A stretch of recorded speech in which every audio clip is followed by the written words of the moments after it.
지역 이슈를 속 시원히 풀어보는 헬로 이슈 토크 시간입니다. 지난 21일 유정복 전 인천시장이 조기 귀국했습니다. 유정복 전 시장의 귀국으로 인천 정가의 총선 시계도 빨라지고 있는데요. 여당 역시 공천 룰이 확정되면서 총선 주자들의 물밑 경쟁도 치열해지고 있습니다. 21대 총선 인천 정가 움직임에 대해 이한구 전 인천시 의원 그리고 김갑봉 인천투데이 기자와 함께 짚어보도록 하겠습니다. 두 분 안녕하십니까? 예, 안녕하십니까? 네, 안녕하세요. 먼저 유정복 전 시장이 귀국을 했습니다. 지난 지방선거 이후에 미국으로 떠났었는데요. 애초에 올 11월에 귀국을 할 예정 아니었습니까? 이렇게 귀국 일정을 앞당긴 이유가 뭐라고 보시나요? 아무래도 총선이 임박했다고 하는 게 가장 큰 이유인 것 같고요. 예. 이제 그 유정복 시장 측근 인사들, 그 지인들한테 물어봤을 때도 일단 공식적인 답변은 이제 페이스북에 올린 게 전부다. 네. 이제 페이스북에 올린 글을 보면은 이제 오늘날 대한민국의 현실을 지켜보면서 국민의 한 사람으로서 그리고 오랫동안 이제 공직에 몸담았던 한 사람으로서 오늘날 현재 대한민국을 보면은 이제 한시도 마음 편히 지낼 수가 없었다고 얘기를 했고요. 예. 그래서 이제 나라를 사랑하는 국민들과 함께 대한민국의 미래를 위해 진지한 고민과 노력을 기울이겠다. 이를 한다는 이 얘기는 사실상 내년 총선을 이제 염두에 둔 것으로 보이고요. 예. 여기다가 최근에 이제 자유한국당의 어떤 분위기를 보면 친박 세력의 일부들이 나가서 사실상 친박 신당인 우리 공화당을 창당을 했고 예. 여기다가 당내 이제 주요 당직 인사 라인에 황교안 대표가 이제 친박 인사들을 중용하고 있는 것을 놓고 볼 때 당 내부적으로는 유정복 시장의 어떤 그 역할을 요구하는 어떤 예. 부름이 있었거나 아니면 스스로 상황이 그 변화가 있기 때문에 나름대로 어떤 당내의 일정한 역할을 자임하기 위해서 이렇게 귀국하지 않았을까 이렇게 저는 내다보고 있습니다. 예, 총선 얘기를 좀 해주셨고요. 이 많은 지지자들이 유정복 전 시장의 귀국을 또 환영을 했던 걸로 전해지고 있습니다. 귀국 당시의 분위기가 좀 궁금하고요. 그리고 이 한국당 인천시당의 분위기도 궁금한데 어떻습니까? 네, 당일 사실 그 예정된 비행 일정보다 좀 일찍 왔습니다. 예. 비행기 일찍 도착을 했고 주로 이제 환영을 나갔던 분들은 이제 조동암 전 정무부시장 그리고 우리 유재용 시의원 황운구 전 시의원 그리고 이제 박종유 비서실장 그 측근 인사들이 갔고요. 여기에 이제 그 원외 지역위원장 중에서는 서구 을의 이제 이행숙 지역위원장, 당협위원장이 좀 참석을 했던 것 같고, 예. 그러니까는 일찍 오면서 그렇게 많은 인파는 오지는 않았고요. 현역 국회의원들 이분들이 뭐 온 건 아니고, 예. 이제 전반적인 분위기는 뭐냐면 이제 화기애애했고 굉장히 밝은 이제 표정이었고. 내심 이제 어떤 거였냐면은 유정복 시장이 어떤 특별한 역할을 하거나 아직도 이제 공식적인 어떤 입장 발표를 하진 않았으나 제가 이제 그 참석했던 분들하고 여쭤보면은 상당한 기대감이 있습니다. 당내에서 일정한 역할을 해주길 바라고 예. 총선의 역할을 해준 어떤 그런 분위기가 있습니다. 네. 현재 인천시당에는 구심점이 없다 이런 말들도 좀 나오고 있는데요. 유정복 전 시장의 귀국이 야권의 이제 내년 총선 준비에 구체적으로 어떤 역할을 하게 될까요? 예, 인천 지역에서 주민들의 걱정이 많아 마음이 편치 못해 조기 귀국했다. 귀국 일성이었죠. 예. 유정복 시장은 2014년 그 지방선거 때 당시 지역구인 김포 지역을 떠나서요. 몇 달 사이에 예상을 깨고 지지율을 역전시켜서 송영길 시장의 재선을 저지한 저력이 있습니다. 예. 당시 그 시장 후보이면서도 구청장 후보라든가 시의원 후보, 구의원 후보들과 함께 원팀 전략을 최초로 구사해서 승리하게 됐는데요. 2018년 작년에 민주당이 사실 원팀 전략으로 상당한 그 효과를 봤는데 인천에서 원팀 전략의 원조라고 할 수가 있습니다. 네. 그 현재 자유한국당 인천 지역의 그 현역 의원들을 보면 친박계로 민경욱 의원이나 또 윤상현 의원이나 그리고 뭐 예전에 친박이었던 서구의 이학재 의원이나 이런 의원들이 이제 어떤 그 중진으로서 역할들을 좀 하고 있죠. 네. 그리고 유정복 시장 재임 때 예상을 좀 깨고 중고등학교 무상급식 전면 실시라든가 또 그 허리띠를 진짜 졸라매면서 인천시 그 빚 이런 문제를 해결하는데 사실 기여한 것이 사실이잖아요. 예. 어떻게 보면 지금 폭발적 인기를 얻고 있는 이음카드 이것을 인천시가 실시할 수 있었던 재정적 기반을 만들 수 있었다. 이것도 뭐 사실이라고 볼 수도 있죠. 예. 문제는 이제 현 자유당 그 자유한국당 지도부들이 정치개혁의 그런 그 국민 열망의 발목을 잡고 또 일본의 경제 도발이나 이런 국민 정서에 반하는 이런 대응으로 스스로 점수를 깎고 있잖아요. 만약 유정복 시장이 이렇게 하지 않고 합리적으로 대응하면서 또 인천 지역에는 수돗물 사태라든가 동구의 수소연료전지 문제 또 뭐 송도, 서구, 청라 이 지역에 또 계양 그 테크노밸리 도시로 인해서 원도심이라든지 네. 서구 검단 지역 많은 그 불만들이 팽배했기 때문에 유정복 시장의 지금 이 귀국으로 인한 인천 지역 총선의 분위기는 결코 이렇게 만만히 보일 것은 아니라고 봅니다. 네. 이 귀국과 동시에 벌써부터 총선 얘기도 나오고 있는데 유정복 전 시장의 귀국으로 이제 많은 사람들의 관심이 과연 어느 지역구에 출마를 할 것이냐로 쏠리고 있는 것 같습니다. 이 여의도 정가에서는 험지 출마론이 돌고 있는데요. 그런 의미에서 남동구가 가장 유력하다 이렇게 보고 있는데 두 분은 어떻게 보시나요? 예, 저는 뭐 그 자유한국당 지도부가 얼마 전에 공천률을 획기적인 거를 이제 방향으로 지도부에 제출했잖아요. 만약에 이런 그 새로운 공천률에 의해서 상당한 그런 새로운 참신한 인물들을 수혈을 하고 뭐 그 다음에 기존 현역들을 적절히 재배치한다면 유정복 시장께서는 그 험지 출마도 마다하지 않을 것으로 보입니다. 네. 그럼에도 불구하고 지금 지도부가 지금처럼 이렇게 헛발질을 계속 한다면 유정복 시장 전 시장은 당연히 본인의 안정적 당선 이런 지역을 그 선택할 거로 보이고요. 그럴 경우에는 뭐 현재 많이 예상하고 있는 남동갑이나 또는 남구갑 이럴 것으로 보이는데 어떤 험지 출마 또는 인천의 대표적 그 이 자유한국당의 어떤 지도자로서의 위치를 만약에 가져가고자 한다면은 현재 붉은 수돗물 사태로 민심이 많이 악화돼 있고 또 정부의 3기 신도시 발표로 상당히 또 악화돼 있는 네. 이 서구 지역 을이죠. 전통적으로 야당 강세 지역, 지금 현 여당의 예. 강세 지역임에도 불구하고 정치를 하는 것은 뭐 민심을 따라서 자기의 승부수도 던지기도 하는 거니까요. 저는 아무튼 개인적으로 그럴 가능성도 전혀 배제할 수 없다고 봅니다. 예. 네, 기자님은 어떻게 보시나요? 네, 저도 뭐 이한구 전 의원님 얘기하신 것처럼 비슷한 맥락이고요. 자유한국당이 일단 현역 의원의 50%를 물갈이 하겠다고 공천에 이렇게 이미 약속을 했고 그렇다고 한다면 인천에서 유정복 전 시장이 간다고 했을 때 자신의 어떤 정치적 위상과 어떤 무게감 이런 것도 고려를 하고 그다음에 어떤 상징성 그다음에 세 번째는 이제 유정복 시장이 당내의 어떤 구심점 역할을 하고 그럼 최근에 형성된 어떤 기대감을 뒷받침하기 위해서라도 이른바 유정복 사단이라고 불릴 수 있는 유정복 벨트를 구축할 수 있는 것으로 나가지 않겠느냐. 예. 그렇다고 했을 때 제가 이제 개인적으로 이제 분석하고 있는 곳은 이제 남동갑과 저 역시 이제 미추홀갑을 꼽는데요. 남동갑은 이제 박남춘 전 우리 시장님의 이제 그 하기 전에 국회의원 선거구였고 지금 이제 맹성규 의원이 이어받아서 하고 있습니다만 예, 그 동네 지금 자유한국당의 어떤 그 상대방 후보도 뚜렷하지 않고 뭐 이런 상황을 놓고 봤을 때 남동갑도 좀 유력해 보이고 또 하나는 이제 미추홀갑 같은 경우에는 전통적으로 보수 진영의 지지가 좋은 곳이잖아요. 예. 더군다나 이제 미추홀갑 같은 경우에는 지금 이제 우리 허종식 시 정무부 시장의 출마가 좀 유력한 곳이라서 그렇게 놓고 봤을 때 어떤 상징성과 대표성 그리고 쪽 그 미추홀구에서 연수 남동으로 이어지는 이른바 보수 벨트를 구축하기 위한 어떤 90점 역할로도 손색이 없는 것 아닌가 저는 이렇게 네. 내다보고 있습니다. 네, 알겠습니다. 이 유정복 전 시장은 아직 정해진 건 없으며 당의 뜻에 따르겠다 이런 입장을 밝혔는데요. 한편 김포에서는 이 김포갑에 나와서 김두관 의원과 결어야 한다 이런 주장도 좀 나오고 있습니다. 김포 출마설은 가능성이 있을까요? 저는 좀 부정적으로 봅니다. 그러니까 유정복 시장님이 그 2014년도에 이제 지방선거 출마를 할 때 그 당시에 김포 지역에 있는 지지자들이 굉장히 강도 높은 수준의 어떤 성명서를 냈었습니다. 예.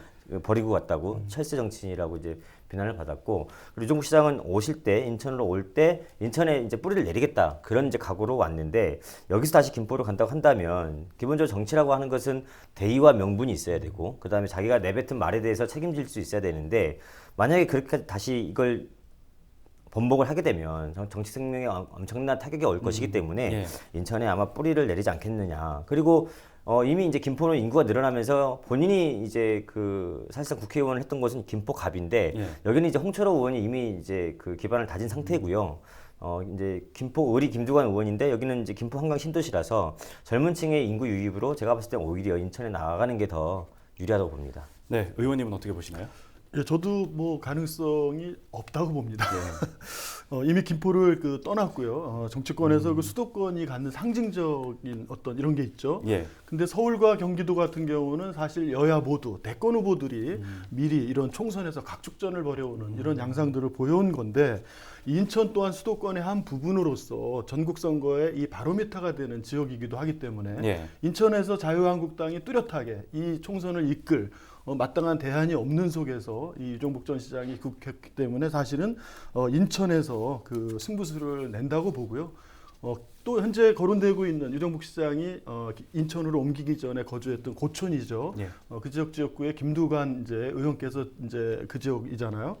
김두관 의원이 뭐 여당 내에서 현재 차기 대권 후보로 현재로서 뚜렷하게 이렇게 부각되고 있는 분도 아니시기 때문에 예. 중앙당 차원에서도 굳이 그쪽으로 차출해서 역할을 주거나 이럴 가능성은 낮다고 봅니다. 네, 알겠습니다. 이 더불어민주당의 분위기도 좀 궁금한데요. 민주당이 공천 룰을 확정을 했습니다. 한때 다선 의원들의 험지 출마론이 돌기도 했는데요. 이런 가운데 송영길 의원이 어디에 출마할 것이냐도 관심거리가 되고 있습니다. 한때 종로 얘기도 나왔었는데 계양구에 혹시 나올까요? 저는 계양구에 나갈 가능성 좀 별로 없다고 봅니다. 예. 이제는 스스로도 이미 이제 송영길 의원은 지난번 그 민주당 당대표 선거 때 도전을 해서 상당한 성과를 냈고 8할을 일으켰습니다. 네. 그 정도면 성공한 어떤 그 당권 선거였고 도전 선거였고 그리고 그 기간의 특징은 뭐였냐면 호남이 이제 사실은 이제 민주평화당으로 이제 분열되면서 민주당이 맹주가 없는 상태인데 그 당시에 민주당 당직 선거 때 호남에 가서 송영길 의원이 상당한 지지 기반을 구축하고 왔습니다. 네. 그렇게 알고 있고 그랬을 때 이제 송영길 의원도 사선 의원이지 않습니까? 예. 대권을 이제 바라보고 있는 분이기 때문에 험지로 가면서 더군다나 자기 기반을 구축해야 되는 거잖아요. 예. 그러니까 이제 송영길 의원 같은 경우에는 사실 친문에 속하지는 않습니다. 자기 어떤 색깔, 자기 영역을 구축해야 한다고 봤을 때 그렇다 보면 이제 개항에 출마하는 것은 어떻게 보면 이제 골목대장을 한 번 더 하겠다는 의미가 있기 때문에 예. 그것보다는 당 내에서도 그렇고 본인 스스로도 그렇고 저는 이제 호남이나 서울 쪽에 출마하지 않을까 저는 이렇게 예상을 합니다. 예, 의원님은 어떻게 보십니까? 네, 저도 비슷한 생각인데요. 2012년 총선을 되돌아보면 마치 지난 그 송영길 전 시장이 의원이 된 4년 동안이 황금기처럼 보이지만 사실은 본인이 꿈꾼 대권 도전이라고 하는 큰 정치인으로서 길을 가는 데는 실패한 지난 2012년 개항을 사수한 것이 그렇다고 생각합니다. 예. 당시에 그 대한민국 성장 동력이라고 이제 알려져 있는 우리 경제자유구역이죠. 송도 출마에 대한 강한 이제 그런 권유들을 받았음에도 불구하고 국회 입성이라고 하는 그 작은 이에 집착해서 사실은 들어간 것들이고 결국은 지금 그렇게 들어가면서 성과를 낸 듯이 보이지만 지금 바로 다선 의원, 험지 출마론 뭐 이런 부분들에 이제 맞닥뜨려 있는 거죠. 종로 출마 얘기도 사실은 이미 선수를 놓쳤다고 봅니다. 임종석 전 비서실장이 이미 종로 출마를 밝혔고요. SNS에서도 알려졌지만 뭐 임종석 전 비서실장이 그만두고 또 현재 그 여권 실세라는 양정철 민주연구원장이 임명되기 직전에 또 한 명 누군가요? 그 당시에 탁현민 또 이렇게 세 명이 일본 가서 사실은 이런 그 뭔가 이런 것들을 SNS에도 표출하기도 할 정도라면 예. 현재 정세균 의장을 총리로 추대하고 임종석 전 비서실장을 이제 종로로 낙점한 게 아니냐라는 이제 이런 쪽에 더 가깝다고 보기 때문에 송영길 의원이 선택할 수 있는 길은 그 대권 후보로서 험지 출마도 마땅치 않고 그럴 바에야 차라리 백의종군을 선언하고 사실은 현 정부 주류와 노선을 같이 하고 있지는 않기 때문에 현 정부의 뭐 실책이라면 뭐하지만 여러 현재 내년 총선의 가능성이 있기 때문에 그 이유를 좀 도모할 수도 있지 않을까 예. 그런 생각입니다. 네.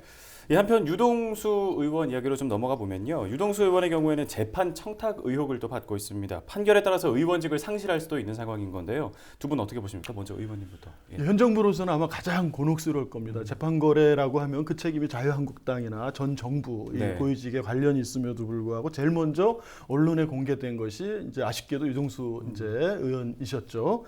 뭐 그것뿐만이 아니라 이제 유동수 의원 어떤 가족이 선거 이후에 이제 선거법 관련인가요? 그런 이제 처벌 문제도 있고 또 캠프에 있던 관계자가 사실은 제보를 해서 여러 가지 곤욕을 치렀다 하는 얘기가 있었는데 사실 그런 것과 이 재판 거래 이런 의혹을 받고 있는 거고요. 그 밖에도 뭐 여러 가지 좀 부적절했다라는 것이 몇 가지 언론에 좀 나온 바가 있는데 현재 그럼에도 불구하고 당내나 그 주위에서는 뭐 공천까지는 그 무리가 없을 거다 이런 생각들을 하고 있는 걸로 알고 있습니다. 네. 기자님은 어떻게 보십니까?